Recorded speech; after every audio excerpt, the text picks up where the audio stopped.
Kwa jina naitwa Mia Makulu Yakobo, niko mkimbizi kutoka kambini Busuma Burundi, nikirejea nyumbani kwangu huko sekta Tanganyika. Ninashukuru kwa msaada wa mbunge wetu au depute wetu kwa kutusaidia, maana msaada wa kutoka hapa kufika nyumbani kwetu Mboko hapo ametusaidia, tumepata ni msaada kwa bure. Kwa hiyo tunashukuru sana na Mungu aendelee kumbariki, kwa sababu labda uwezo tungekuwa nao uweze kufika nyumbani. Japo tulipata sabuni ya serikali, unajua kwamba binadamu huwa hariziki na kile unachopata, ukipata kingine unafurahia. Kwa hiyo tumefurahia sana kwa kazi ambayo mbunge wetu amefanya, na aendelee kufanya hivyo, isiishie kwetu, na kwa wengine ambao watakuja nyuma yetu aendelee kufanya hivyo. Kwa majina naitwa Magilinda, napatikana hapa kwa sababu mimi ni mkimbizi, natoka Busuma pale Burundi, nilikuwa mkambi ya Busuma, tukafika hapa Uvira. Wakati nzuri tukakuta hapa honorable wetu Teofile Basoshi anasafirisha wakimbizi wote kutoka pale Busuma, anawasafirisha kwa njia ya maji, anaweka boti hapa kwa sababu ya kurudisha wakimbizi wa zone ya Fizi yote. Kwa hapo tunashukuru sana na tunamwombea Mungu azidi kuwa na hii moyo, kwa sababu sisi wakimbizi tuliteseka kule sana, lakini kufika hapa tunapata usafiri wa bure. Honorable wetu, Mungu azidi kukubariki na uzidi kuwa na moyo wa hivi, moyo wa upendo, unaonyesha wewe una upendo na watu. Kwa hiyo tunashukuru sana sana na uzidi na Mungu akubariki sana. Tunawaombea Mungu kwa sababu kule waliko ni sehemu ya mbaya sana.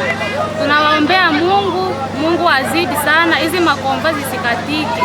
Hizi makomba zisikatike, yani watu wa ACR na UN waongezee makomba. Tunaweza pendelea sana waongezee makomba juu wale watu watoke kule.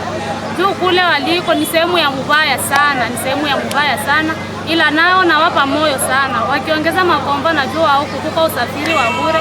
Honorable wetu Teofila anatutilia hapa kuko boti ambayo inatupeleka kwetu zone ya Fizi, sisi wakimbizi wa zone ya Fizi. Mimi naitwa Pablo Kibingira, kaji wa Mboko. Mimi niko hapa, mimi nilikuwa mkimbizi, nimetoka mkambi ya Busuma. Tulifikaka jeudi, tulipokelewa hapa na honorable Teofile, wakatufanyia msaada, akatoa boti ya kusema keba na wakimbizi wote walikuwa pale mwakei pale kwa Uvira, wakuye wakatutoa boti kwa hapa kwa bahari, na ndio sisi tuko hapa hivi tunakuwa deja msafiri wa kurudia nyumbani kwa msaada wa honorable Teofile. Kwa mimi upande wangu na upande wetu na jamaa yangu hapa najisikia furaha sana, kwa sababu hapa hivi kwanza tulikuwa na matatizo ya mingi sana kwa kuangalia jinsi tunaweza toka mwa hii mchanga hapa na tufike kule kwetu Mboko. Tunaona ilikuwa ni shida sana, tulikuwa naanza juwaza maboti yote ifika hapa inapakia, lakini kwa huruma yake aliona tuwezi teseka na tutoea boti tusaidie itufikishe kwa nyumba, kila mtu ajisikie anafika nyumbani. Antuka tunashukuru sana na tunajisikia tuko na furaha. Jina langu ni Zaina Dinoti. Mimi nashukuru sana kwa msaada depute wetu wenye alitufanyia kubeba barefugee kubure. Alileta boti yake hapa Uvira, sasa twende Mboko, tutalipa hata meme sanfra.